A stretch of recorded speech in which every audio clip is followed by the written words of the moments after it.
have Dr. Gary Hylander back tonight. He is amazing. You're in for a treat. He was here back in June for the 70th anniversary for D-Day, and I'm happy to say he'll be back in December for the 70th anniversary of the Battle of the Bulge. We're doing like a sequel thing for it, so I highly urge you to attend that as well. That'll be on December 17th. And I just want to say thank you to our friends at the Whitman Public Library about their support. We can't have programs like this, so thank you very much. Please consider donating or becoming a friend. It's very easy and very inexpensive. It means the world to us. And with that said, I'm going to welcome Dr. Hylander. He received his honorary degree from Boston College, and he's a visiting professor at Stonehill. He comes to libraries, historical societies, and other venues about Massachusetts pretty frequently. He's very good at what he does. And I really hope you enjoy tonight. So without further ado, please welcome Dr. Gary Hylander. Okay, here we go. And tonight we have, such a New England topic, a timely topic, a Halloween topic, and you could smell the night air and those leaves tonight, and it's dark, and I like it. It's all coming together very nicely. And before I begin, there's obviously a number of books one can read, but there's I think, a terrific historical novel that's well researched, and the name of the author, her name is Kathleen Kent, K-E-N-T. She's 10 generations related to Martha Carrier. Martha Carrier was hanged in Salem in 1692. And she never knew that until she, listened up at some family conversations. You know how young kids are; they don't want to hear it, but later on they want to hear it. Maybe when they're 20 or 30. What's that story that I never quite got right? So she put together a terrific novel, historical novel, and again, it's Kathleen Kent, and it's called The Heretic's Daughter. And she tells the story from the point of view of one of Martha Carrier's daughters. So it's a good read. I've used it in class, and it's one of those books that students will read. You have to pay attention. I'm talking to the choir here. It's over 300 pages. That's why I say, because a lot of times folks don't want, not you guys, but if a student sees a book that's over 300 pages, I'll never finish this in 2 lifetimes. But it's a good nighttime book. So Kathleen Kent, The Heretic's Daughter. So let's begin, and let's begin with the Bible, because the book of Exodus is quite clear. The book of Exodus commands us, the book of Exodus instructs us, suffer ye not a witch to live. There never were any witches, but the fact that people believed in them made them real in their mind. And what I'd like to do is just as, not as a warning, but just to talk about the big story here for a minute. There's a big story, and the big story is this, that when there's anxiety and people are nervous and they feel that there are internal enemies or are things happening that do not seem to have an ordinary explanation, they get suspicious, they get confused, they get anxious, and they look for direction. And whether one believes in witches, and they did in Europe, and they did in England, and they did in Salem Village, and in Salem Town, and that sets up a series of preconditions. And when one, for example, the 1950s is, worried about the spread of communism, well, there must be communists here, and that's Joe McCarthy and the House Un-American Activities Committee. And when people are flying planes into buildings, there must be terrorists everywhere. And we need to be on guard. And when our president tells us there are terrorists, and Condoleezza Rice, his national security advisor, tells us that Saddam Hussein, suddenly there will be mushroom clouds over American cities, and we all need to be nervous, don't we? We need to wake up in the morning and make sure we know whether or not today's an orange alert or a fuchsia alert. Remember that? Goofy stuff? Fuchsia? How about lipstick pink alert? And then we worry about viruses. So people get worked up, and it's very easy to stoke anxiety, especially when there are fears and concerns, and some of which have no, in the case of Salem, earthly explanation. People died of diseases all the time, and without really any diagnosis, something inexplicable happened, and boom, you're dead. Well, it could be the work of witchcraft, or it could be the work of the devil, or one of the devil's lieutenants. By the way, and I'll get moving in a minute, in the 17th century, the common cause of death, if you will, on a death certificate was, because no one really knew, the physician would write in, he, she died of flux, F-L-U-X. Now, if you go to the doctor this week, we're talking to Whitman too, if you go to the doctor this week and he tells you that you are suffering from flux, get a second opinion, all right? It's been a long time, since he or she's been in medical school. So let's start our story here. And what I'd like to do briefly is I'd like to begin our story in a very large context, and that's on the continent of Europe, the continent, and then diminish it and bring it down to England, and then bring it from Old England to a New England, to the Mass Bay Colony, and then to Salem itself, and then an even tighter focus into the parsonage of the Reverend Samuel Parris. So we'll look at the big stroke, and then we're going to bring it to Salem, and then we're going to bring it to the parsonage of Salem Village, and then take it out again. If one reads, if you look at Shakespeare, for example, and you look at Macbeth, the Act 1, Scene 1, there are witches, and there are witches opening up Macbeth. And so, witchcraft was everywhere, and the belief in witchcraft, and it was at high tide in Europe in the 13th, 14th centuries.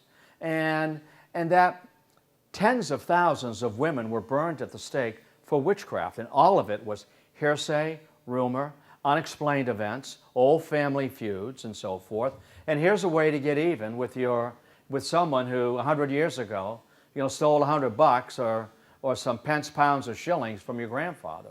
So the belief in witchcraft was quite prevalent over all of Europe, and tens of thousands of women were hanged, they were hanged in England, burned at the stake, and the punishment was described as death without the shedding of blood. To be burned, not a pleasant experience, I'm sure. Death without the shedding of blood. So too hanging and being drowned, if you will. And of course, to be burned at the stake was simply a preview to get you ready for an eternity, you see. You're going to begin roasting here, and this is going to set you up for an eternity of roasting. Tens of thousands of women were hanged.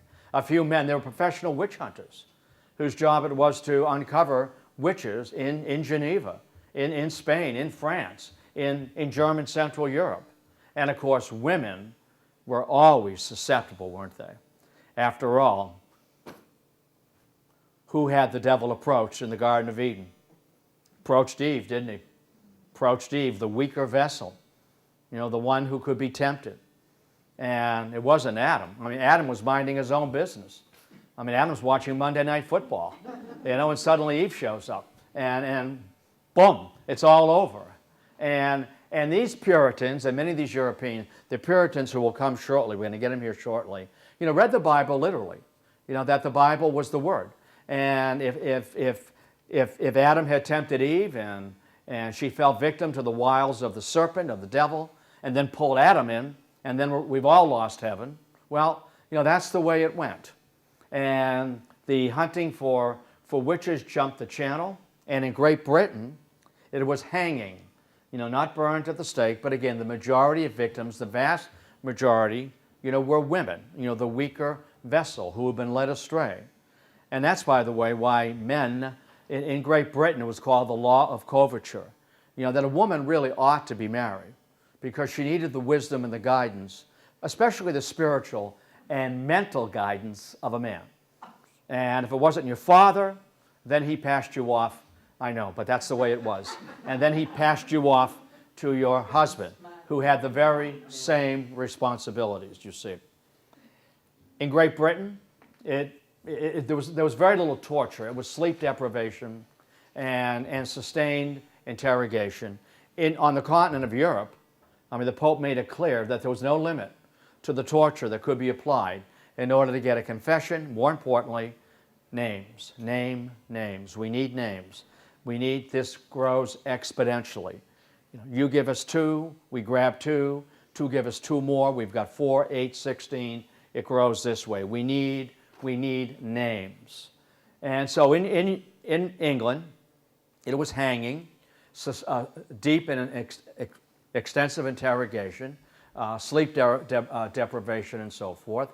And when the Puritans, came to Boston, and then to Salem and Charlestown and so forth, they brought with them the sustained belief, the deep belief in the power of Lucifer, in the power of witchcraft, and that the devil's lieutenants were always about recruiting people to sign the book. And it was important that you sign the book, because when signing the book, you were surrendering your soul for malefic powers, deep powers, the powers to strike people deaf and dumb, to make certain that the cattle sickened and died. None of this was true, of course, but to help explain why your wife can no longer conceive or cannot conceive, or why the children are born stillborn, or why there are raging fires in your cornfields, in your wheat fields, why the Indians are raiding along the frontier, you see.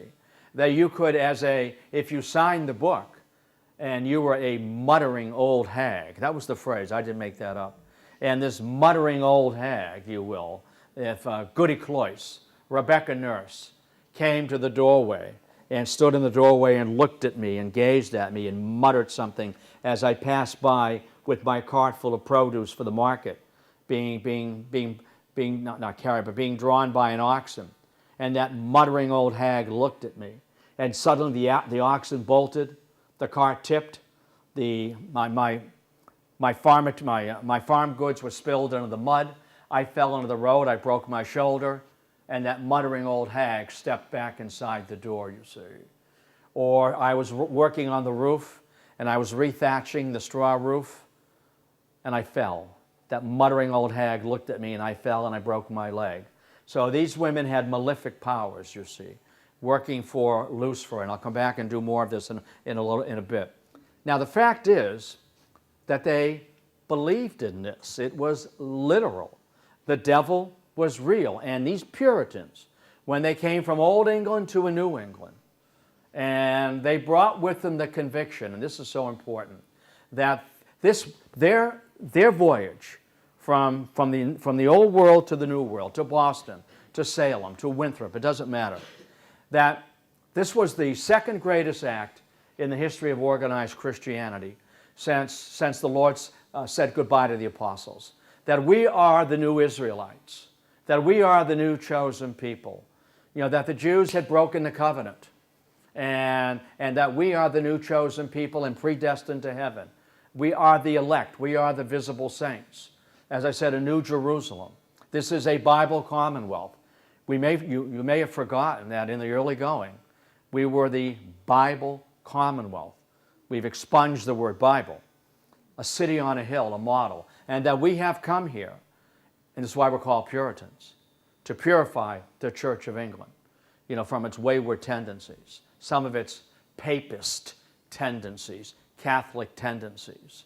And the reason for that simply is that Henry VIII had been a Catholic, hadn't he? I mean, England had been as Catholic as Spain until Henry needed a new squeeze, and that led to trouble with the Pope. And Henry said, well, you know what? I'll give myself a divorce, and we're going to form the Anglican Church. And there was some carryover from Catholic Christianity into Protestant Christianity in Great Britain. But these Puritans, we are the new chosen people, and that we have a special gift from the Lord, that we have a covenant with the Lord. We don't use that word today, do we? Covenant. Well, we do about neighborhoods. You can't have an outside clothesline or something, whatever. But a special covenant, a bond. And it's more than just verbal. It's spiritual. I mean, it's a feeling. It's a lock. It's a spiritual connection with your Maker. And that as Puritans, we are fresh from the hand of God, and we will return as His chosen people. And we'll all be young again. And we'll all be healthy. And we'll all be smiling, have sweet voices, and we'll be able to touch the face of God. Most will not, because they are condemned to hellfire. We, however, have the covenant, and we know the way, the light, and the truth, and we embrace it. And nothing can jeopardize it. And yet we know And yet we know that Lucifer, the prince of hell, is very eager to be able to grab the soul of a Puritan, one of God's favorite. I mean, it's easy to grab the soul of a Quaker or a Catholic, but we are the new chosen people, and to be able to pluck us from the hand of the Lord, and as Lucifer would say to you, or his lieutenants, to reign with me as the prince of hell, as the prince of darkness, in return for malefic and deep powers. Sign the book. I will never betray you. Someone else may, but I will never betray you. I am your prince, the prince of darkness, the prince of hellfire, and I bring you hellfire. You can start that field burning. You can set that roof ablaze. Muttering old hag, not you, but that muttering old hag that looks around. They believe this. They believe this. It helped to explain unexplained events that I'll just get to. And they knew what the devil looked like. I mean, they had a composite drawing of him. They knew exactly what he looked like. He was about 4'8", very, very dark, black, sweaty skin, oily skin, teeth chiseled, very sharp, that tail tucked up under his coat. And if he had been in the area, he principally, or maybe one of his lieutenants were in the area, he left a fragrance. He left an aftershave. It was a smell of sulfur. So the next time you strike a match, inhale deeply, all right? The smell of sulfur. And one of their most prominent ministers, and I know you know this name, a man by the name of Cotton Mather. Do you remember the name Cotton Mather? Anybody? He's buried right outside the front door of the Old North Church. Pardon me. Go out the front door of the Cobb's Burial Hill, walk in, bottom right, there he is, in a big sepulcher. And whenever I'm there, I usually go by and I give it a little rap. Whoops, I can do it here even better, right? I always give it a little rap. The only time I didn't is when I went down there, was a fresh bouquet of flowers. So I don't know what somebody was doing leaving flowers on the tomb of Cotton Mather, but I went around at that time. Cotton Mather, his dad Increase Mather, a prominent Protestant minister, who began to fear for the fact that the covenant was being squandered by the third or fourth generation of those that are here. You see, when they arrived, not he, but that first generation arriving in the year 1627, 1628, and a howling and desolate wilderness, the woods dark and deep, right down to the waterline almost, and the savages, the heathens, the naturals, as they were sometimes called, lurking in the woods, you see, who liked nothing more than to roast the bones of Englishmen and to suck the warm marrow from their bones. Now there's a thought to take home tonight. And our ancestors, you know, that they were here, and they came as seekers and believers, and the woods were felled, and the threat of the savages were pushed west perhaps of the Connecticut River. And now in the 1680s, now in the third generation, Cotton Mather, as I look out across the congregation, I see many faces that have been with me and have been in my church for years and years and years. And we have grown old and wise together, long in the tooth. But I ask you, brothers and sisters, I implore you, I ask you, where are your children? Where are your children's children? They are home abed on Sabbath, when they ought to be here for both the AM and the PM session to hear the word of the Lord through me. Where are your grandchildren? I never see them. And they're home abed, and they have grown lazy in their faith, you see. Because, you see, the land was cleared. The Indian raids were a memory, for the most part. And that their barns were full of a harvest, and their homes were snug and warm, the wood of the New World, cord and cord and cord of wood, that our homes are warmer than the wealthiest Englishman, the wealthiest lord back in the old country. And our smokehouses are filled with meats for the winter. And your children and your children's children have grown fat and comfortable, and they have lost their spiritual edge. We are in a state of moral declension. That's his phrase, not mine. I like that phrase. Moral declension. And the Lord is sending messages, and our covenant may be taken away from us, and we will lose the promise of paradise for all days, to touch the face of the Lord. And we need to be careful now, because there are signs. And as I said a moment ago, roaring fires in the woods. How could this be? Well, I'll tell you how they were. Yeah, the Indians had a way of clearing the land by setting fires, didn't they? And that was to get rid of all the debris, all the detritus, so we don't have a real fire.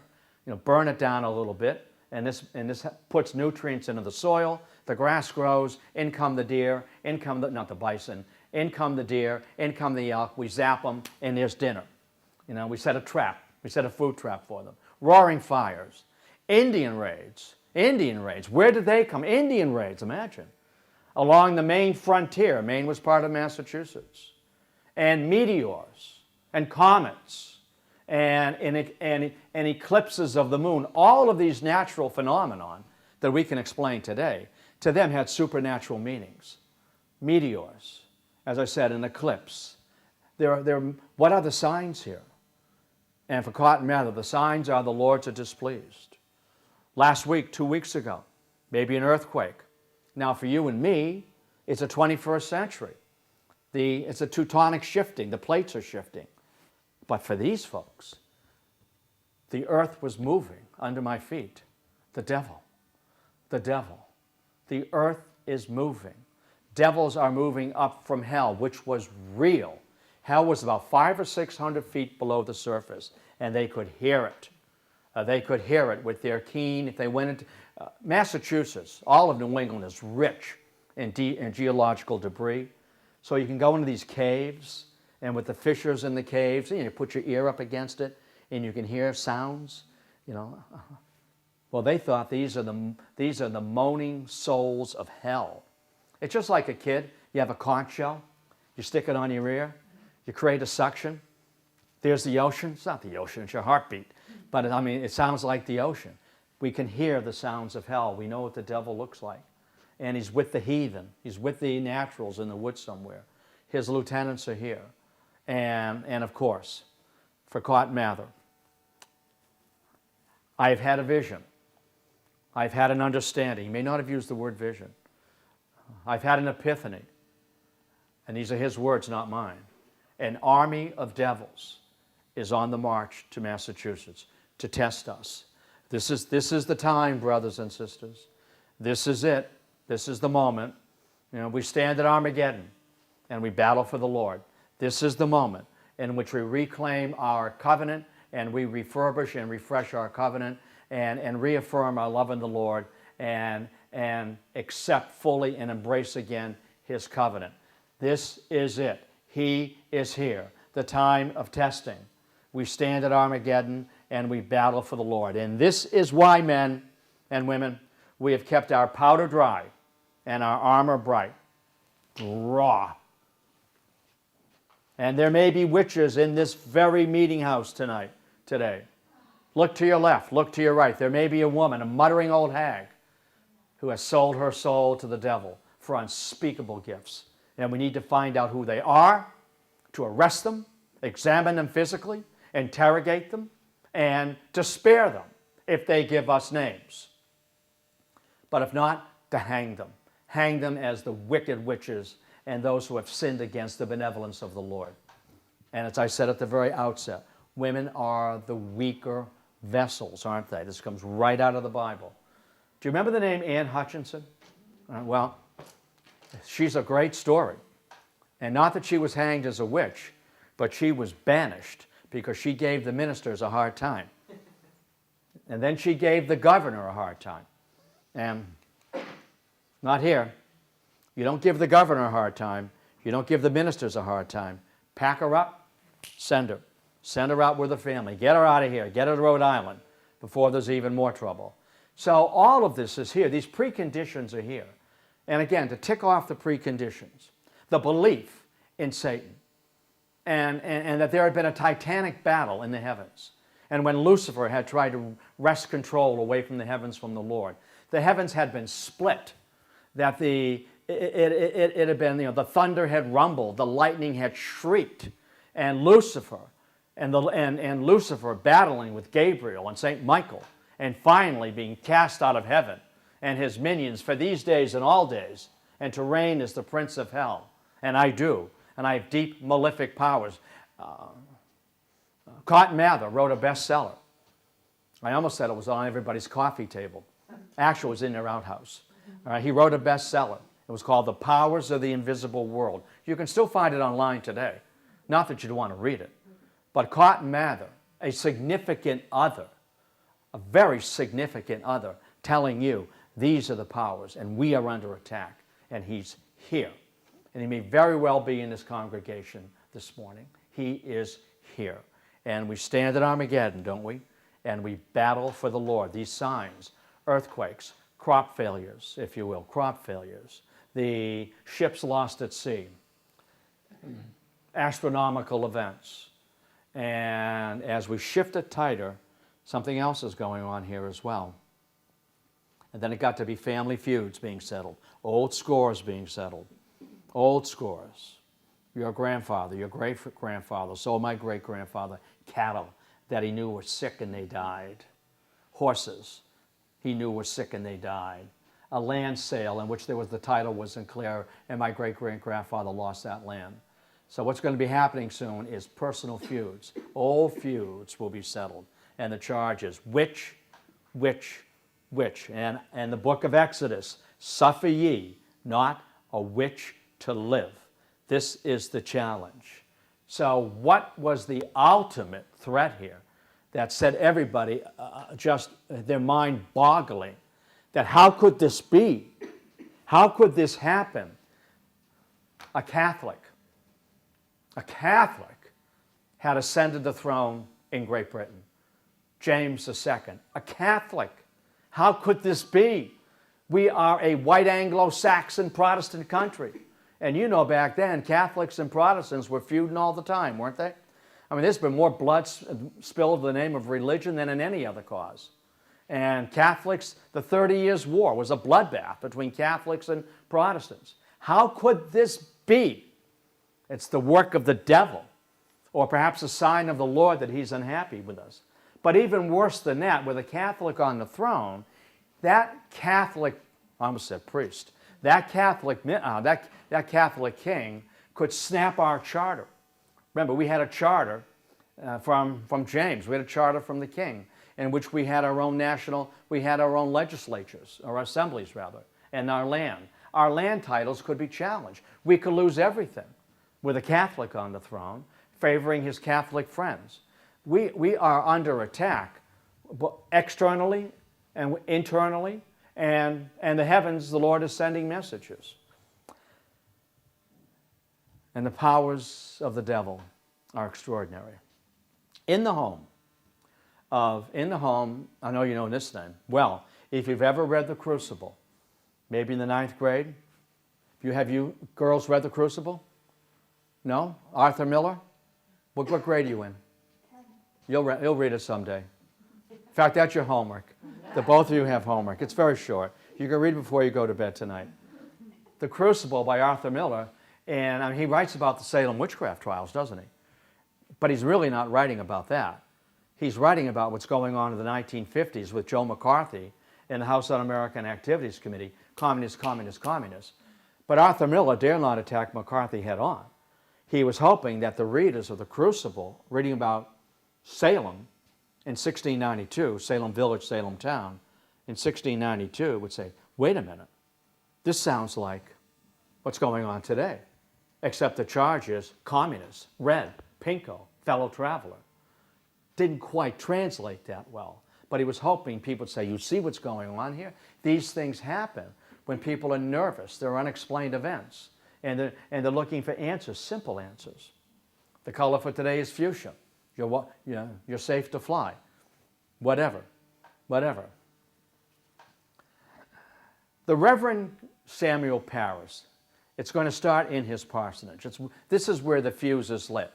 I mean, the fuse is out there. Everybody's nervous. Everybody's vulnerable. Everybody's worried. Because the minister, Cotton Mather, and the other ministers are telling you this is happening. And they're significant others. I mean, they don't lie. Politicians don't lie, do they? When Joe McCarthy said there were communists in government, they had to be. He doesn't lie. Your minister doesn't lie. He's here to save you spiritually. And they're here. And the Reverend Samuel Parris had recently become a reverend. He had failed at everything he had done. And he had failed as a West Indian sugar planter. So he said, you know what I think I'll do? I'll take an easier job. I'll be a minister. Anybody can be a minister. You know, walk around and look solemn, quote the Bible, offer people comfort. Anybody can do that. Easy money, good pay. So he comes to Boston, goes to Harvard. Harvard was a divinity school, period, at that time. Most of the ministers wanted no part of coming to this blasted, howling wilderness, you see, in the New World. They like the roaring fires and the tankards of ale in London. So he goes to Harvard, becomes a minister. Now he's looking for work. You know, so he's flipping through the want ads, you know, looking for work. And out in, there are two Salems. Salem town is modern-day Salem. Some of the inhabitants of Salem town were into it, you know, with some of the other inhabitants of Salem town. And they picked up and they moved west to Salem Village, which today is Danvers. So Salem Village and Salem town. Salem Village always had a problem keeping a minister, arguing over the parsonage, how much labor is going to be provided for the men so the minister doesn't have to get out there with his John Deere tractor, that they'll do the harvesting for him. And more importantly, how many cords of wood are you going to provide me for the winter? The winters were deep and cold, weren't they? 30 cord, 40 cord of wood, a lot of wood. And so he applied for the job, and it was a big division in the town as to whether or not they should hire him, but they did. And here's the match I'm going to light, okay? I don't smell any sulfur, I'm okay. All right, here's the match I'm going to light. When Samuel Parris, the Reverend Samuel Parris, came from the West Indies, he brought with him two slaves. He brought with him, remember the name Tituba? Bingo. He brought with him Tituba, and Tituba's husband, Injun Joe. Injun Joe did work around the farm, if you will, and Tituba helped with the children, Abigail and his daughter Betty. And Tituba brought with her voodoo. Now she was a big, dark, black woman with a very deep, resonant voice, told great stories about voodoo and the Caribbean, and almost in a musical way. She had that musical. She would have been a great vocalist. And her job was to make sure the children and the neighbors' children who came to the Reverend's house. After all, what can go wrong in the Reverend's house? Nothing, then and today.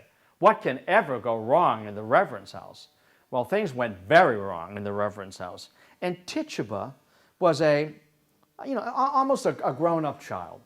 And, she did the cooking, the baking, and the sweeping, and so forth, and made sure that the girls did their read and write and arithmetic. But she also told them stories. And Betty and Abigail would ask Tituba, conjure for us. Ooh, no, girls. Oh, Reverend Parris, no conjuring, no. Oh, Tituba, please conjure for us. Show me the face of my dead mother. Show me the face of the boy I'm going to marry. Is it William down the street? Oh, no, girls. Please, Tituba, please. So Tituba would conjure for them. Now, these are young, impressionable girls. They're 12, they're 11, they're 13. Their hormones are just kicking in, and they're rattling around all inside their body. Not that they knew what hormones were, but things are beginning to bud, if you will. I mean, the hormones are beginning to kick in. So Tituba, ooh, girls, ooh, okay. Oh. So she would go around, I'll be very brief here, pinch out the candles, except for one, and a candle will be placed behind a large bowl, a clear glass bowl, fill it with water, and then blend in some cooking oil, fat or whatever, and that would begin to work its way through, and then to crack an egg or an eggs and have the albumin separate out in the water, and the albumin, moving, being moved around by the oil. And Tituba, these are impressionable young girls. And Tituba, ooh, Abigail, you see? You see the face of your dead mother? Where, there, Abigail. There, oh, I see Tituba. Betty, you see? You see that? See the face? Oh, it's not William. Oh, it's not William. It is. Is it Edward Tituba? Yes. She fed him the name. Get that? She fed him the name. It's like when you get your palms read. Last time I had my palms read, she insisted, that I was a stevedore. My hands were so rough, that I, stevedore. Come on, give me a break, right? Coal miner. So, and girls, see, winding sheets. Now, what's winding sheets? Oh, who's the next to die? Winding sheets. You wrap the dead in white linen, drop them in a box, and bury them. Winding sheets. So these girls are getting all worked up over this. And one fine day, the Reverend Parris comes home early. And he sees them, and he catches them right in the middle of the stuff. He's got his walking stick out, gives her a couple of whacks. She runs away. And the girls know we are in big trouble. And they begin pretending that they're bewitched, so they're not punished. And they start swooping around like they're flying, walking around with a vacant gaze, barking, rolling around on the floor, moving toward the open fire, and with the fire mitts, pulling out embers and throwing them around the floor. So, and acting like Sarah Bernhardt. And he goes, no, what's this all about? What is this all about? And then they go to bed, and they're still acting up, and Parris calls in the physicians. What's going on here? William Griggs, Dr. William Griggs, what's going on here? So the physicians come in, they've got their PDRs, their physician's desk reference, and they're flipping through, close the page. There's nothing in our training, there's nothing in the books. We have no idea what this is. It's beyond our experience. And everybody looked at each other. It must be witchcraft. It must be witchcraft. The ministers have been claiming it for years, or for months now. It must be witchcraft. And suddenly these girls take on a real importance because now they have power over adults. Who are the witches in the town? Salem Village, or Salem Town, rather Salem Village and Danvers, Salem Town, and they begin to offer names to the girls. Who afflicts you, girl? And that's the verb. Who afflicts you? Rebecca Nurse? Goody Cloyce? John Proctor? Bridget Bishop? What a pistol she was. She was the first to hang. She wanted no part of this. She roared them down. This foolishness, these foolish, silly girls, foolishness. Well, she was not well liked. And again, this is get even, for old scores, or for women who were not too well liked, women who were single, women who were widowers, women who maybe inherited land, women who talked back, and women who just didn't know their place. And here's a chance, that we can send a message. In the 18th century, in the 17th century in particular, I always like to remind people of this. The only time a woman's name ought to appear in the newspaper, her obituary. And I mean that's about as direct as I can make it. Who afflicts you, girl? Ann Putiator? Who afflicts you, girl? Martha Carrier? That's the book I mentioned to you. And now the charges began to spread, and the arrests began to happen. And when you're arrested, you are jailed, and this is not being in the Dedham House of Correction. You don't have color television, a weight room, a counselor, a library, if you will, writing material. You are in a dungeon below the ground. It is wet, damp, and dirty. It's full of rats and bugs and whatever. The straw is wet and dirty and damp. Whatever food you get is brought in by friends, and you are chained to the walls or chained to the floor because you might fly away, before we have a chance to examine you. By the way, another short story. You might want to take this one down. This is by Nathaniel Hawthorne. One of Hawthorne's descendants sat on a court of Oyer and Terminer, I'm going to mention right now. And Nathaniel Hawthorne wrote a terrific short story. It's called Young Goodman Brown. And it deals precisely with a witch's Sabbath. I'm using the word Sabbath, in which they are bringing new members in. It's a terrific short story that captures, if you will, the feeling, the terror, the tension. You know, what's going on in that darkness out there, because there are no streetlights, and all you've got is that flickering candle or that flickering lantern. And you see, when you are passing from you've gone to the well to draw water, to bring it to the house. You've gone to the well to draw water, to bring it to the barn, to give to the cattle. Or you're moving from the field, and it's getting dark, and out of that gathering darkness comes the specter. And I'm going to mention spectral evidence in a minute. Comes the specter. It's a German word, and it means shadow, apparition. Not ghost so much as apparition. And because I've got a grudge against you, or against your great-grandfather, I'll say it was your apparition came to me. Or maybe you turned me down for a date to the senior prom. I don't know. Or maybe you rejected a marriage proposal. I don't know.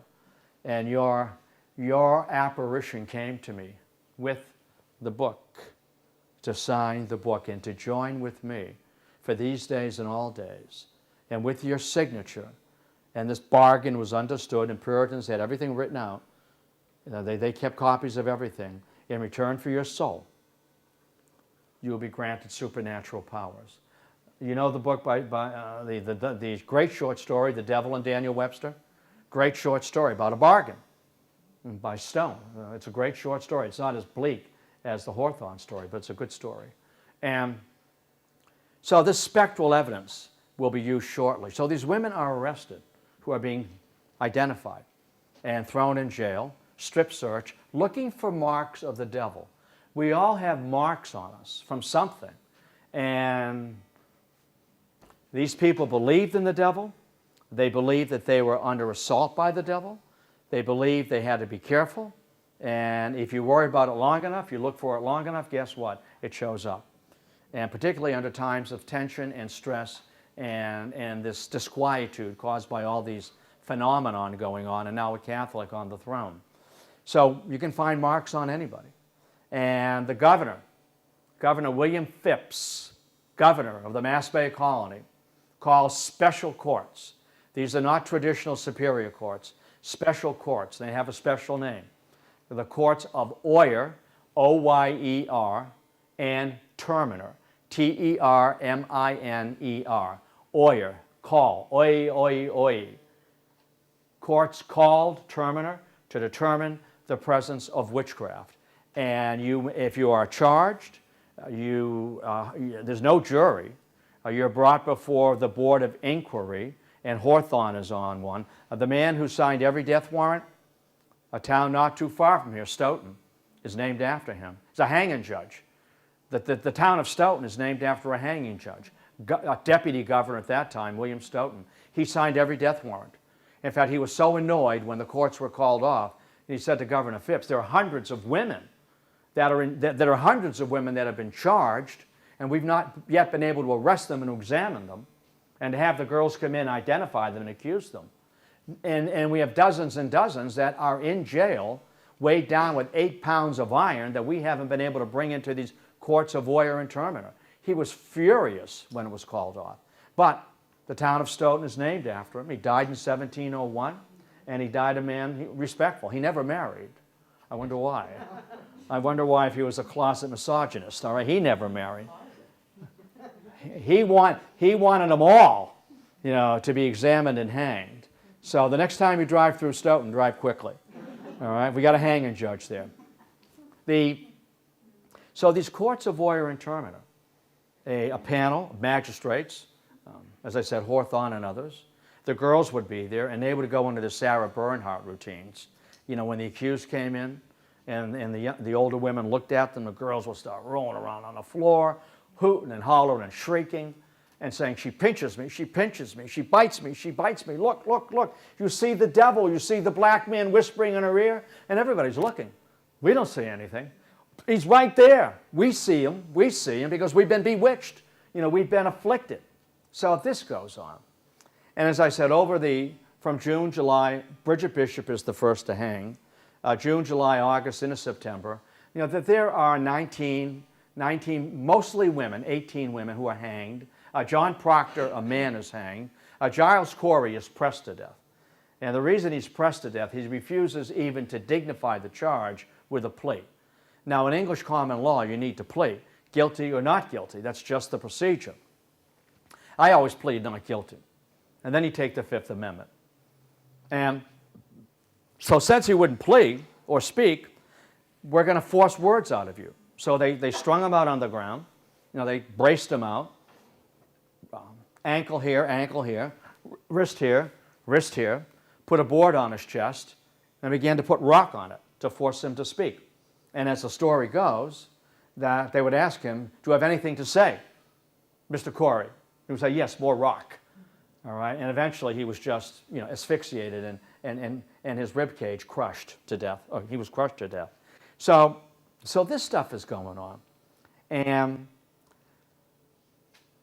from Andover, and that's what the Heretic's Daughter is really good about, from Andover and from Ipswich and Marblehead came calls to Salem.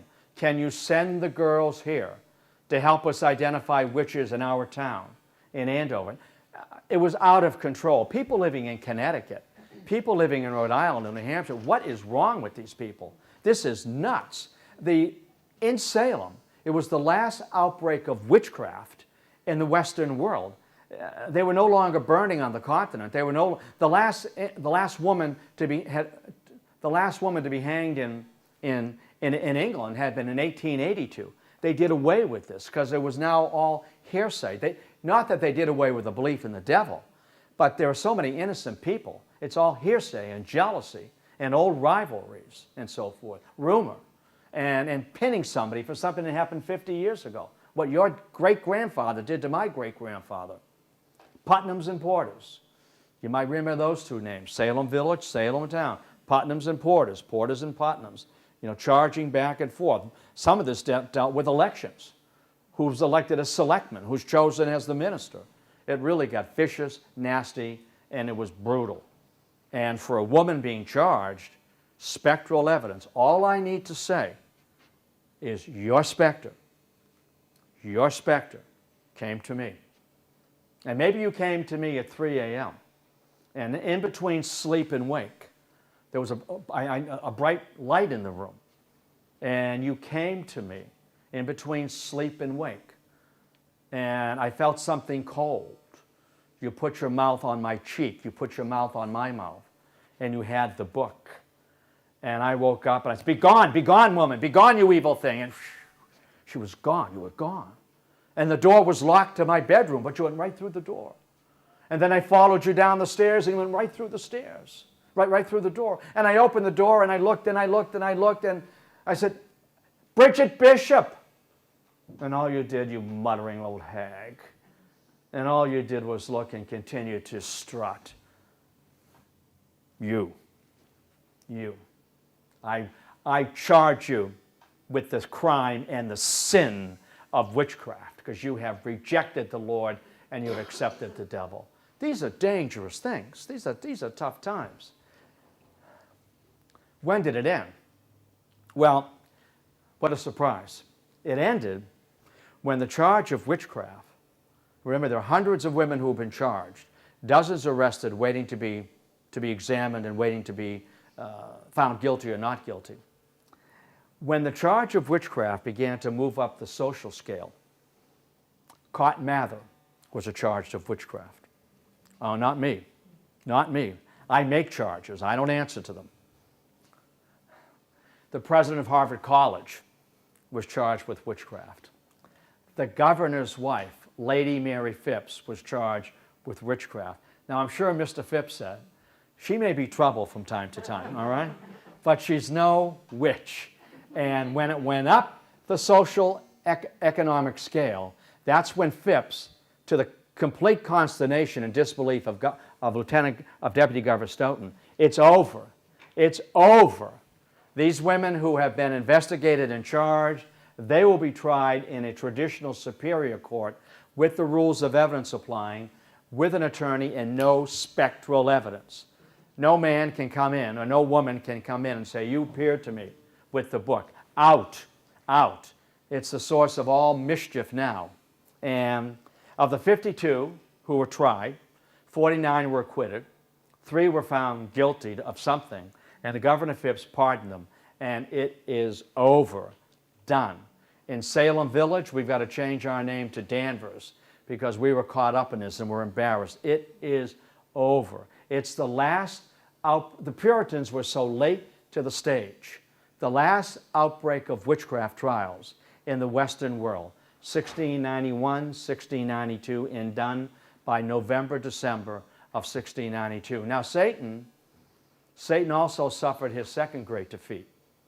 No longer could he pinch a soul, grab a soul, but also, and I want to underscore this with you, the spirit and the ideas of the Enlightenment, the age of reason, had emerged in Europe and had made their way across the Atlantic by way of books and sea trunks, books being carried in sea trunks and ideas and so forth.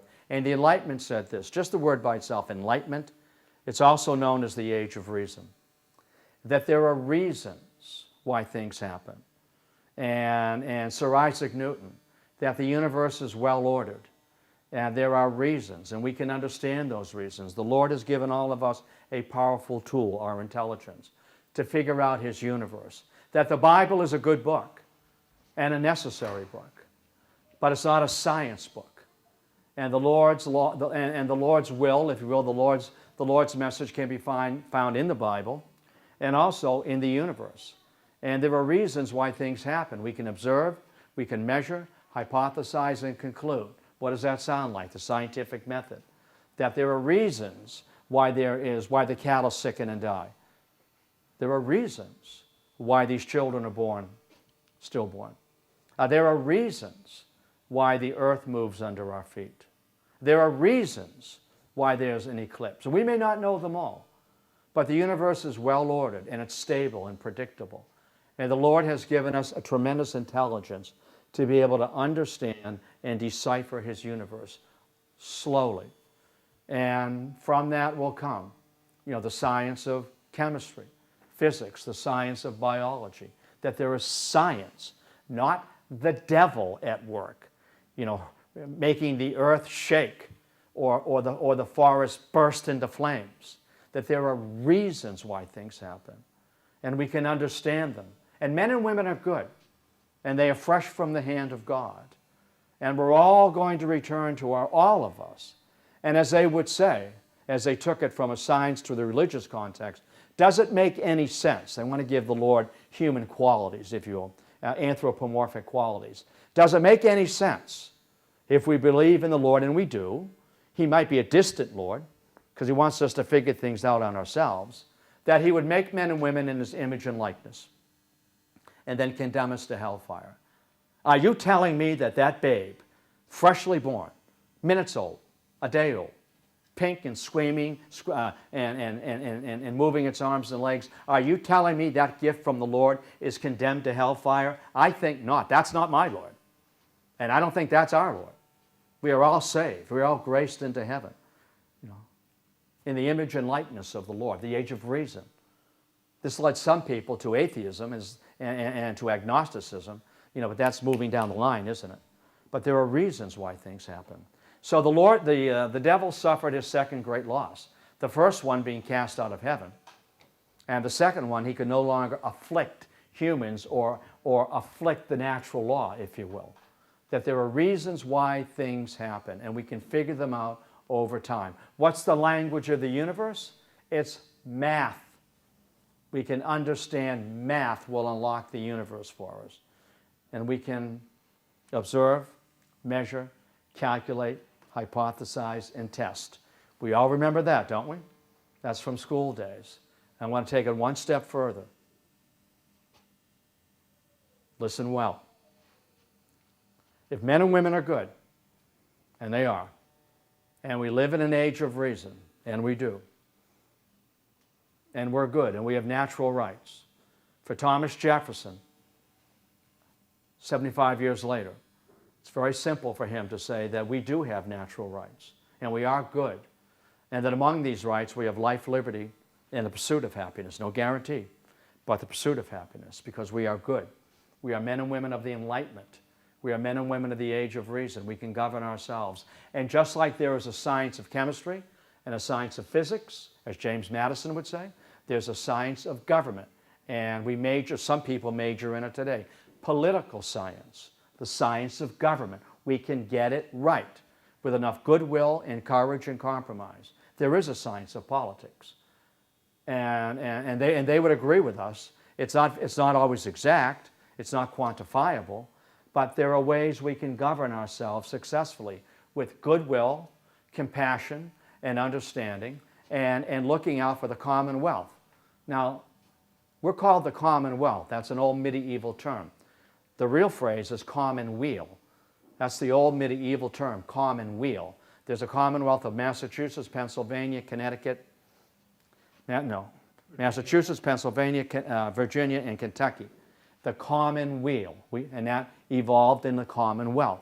You know, to look out for one another, the commonweal, the common well-being. And Jefferson bringing it home and nailing it in that beautiful Declaration of Independence, which is pitch perfect. And these truths are self-evident. That's not a casual phrase. Self-evident, self-evident. They're not found in the Bible. They're not found in Scripture. They're self-evident. They're found in nature. They're found in the belief and the conviction that I'm good, you're good, we're all good, and we're worthy and deserving of good government. I wonder what he's thinking about today. And as Thomas Jefferson reminded all of us, wonderful phrase from Thomas Jefferson, the men and women were not born with saddles on their backs. Saddles on their backs. Picture that. Saddles on their backs to be booted and spurred by those in authority. You know, faster, quicker, if you will. Obedience, no, no, no. Life, liberty, pursuit of happiness, no guarantee. So there's our story for this evening. It's a rich story. And the next time I tell it, I'll tell it differently. It's just different things occur to me as I'm walking myself through the storyline here. Because I never use notes, because it slows the story down if one uses notes. You're reading. I'd like to describe and explain. The only time I use notes is, if I'm quoting something, particularly if I don't want to summarize. I want the direct quote. But I know the Declaration well enough that I can lift out whole chunks of that, and I can give it to you, right off the top of my head. So, what can I help you with before we go into that dark night? A question and observation? A quick question. Sure. Do you give any credence to the theory that in the grains there's Thank you. or something like Thank that? you. No. I didn't think so. Absolutely not. Yeah. That came out in the 70s. And what she's referring to is there was one goofball who, I think she was looking for TV time or radio time, who came up with this theory that there was a fungus in the rye. And when they harvested the rye and they put it through the mill and it became flour, they made cakes and biscuits and whatever, strawberry shortcake. It got into the digestive system, and this fungus made them nuts. They became hallucinogenic. Lucy in the Sky with Diamonds, LSD. Absolutely no. No. In fact, a couple of weeks ago, a woman came up to me and asked me that very question. And she said, my grandson is being taught that by his teacher, that there was a fungus in the rye. And I said, absolutely not. It's all these preconditions and the belief that they have a covenant and the chosen people. And all of this now is being tested because the Lord has sent devils to really test our commitment to Him, to the covenant, and to be the new Israelites. Are you up to that challenge? And again, there's cotton mather. We stand at Armageddon and we battle for the Lord. Isn't that great? I'd love to be up in that pulpit and say, gentlemen, we stand at Armageddon and we battle for the Lord. This is why we've kept our armor bright and our powder dry. Draw. Right? Here we go. Here we go. We shall find these witches wherever they are, identify them, put them to death if they do not name names. Give me names and you're free to go. You can't live here. You've got to go to Marlborough or somewhere. You've got to go to Stoke, and we are going to excommunicate you. That's a great word. I can't spell it, but I can say it.